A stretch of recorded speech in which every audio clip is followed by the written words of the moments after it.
I think the biggest way that we can pursue peace, especially this year, surrounded by this day of peace, is to have conversations.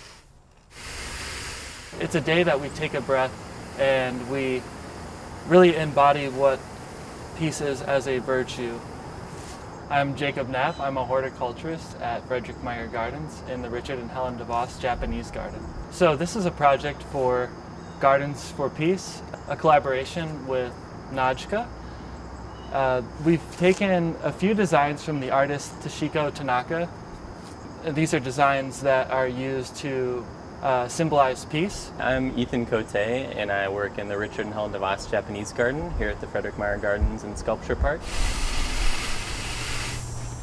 So the pattern that we have raked in our dry garden this year is based off of the artist Toshiko Tanaka's rendition, and essentially it's the symbols that represent peace, hei-wa, and all the participating gardens that are participating in a way that they can incorporate that pattern are doing different variations of those symbols. Toshiko Tanaka was an atomic bomb survivor of the bombing of Hiroshima, which has influenced her mission to denuclearize the world and bring peace and mutual understanding between members of different communities.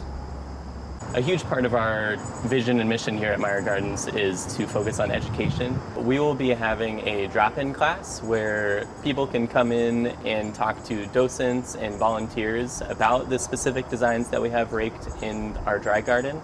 That will be taking place on Sunday, September 26th. We'll put a link to that in the description where you can learn more and get any more information on that, and hopefully we will see you out here.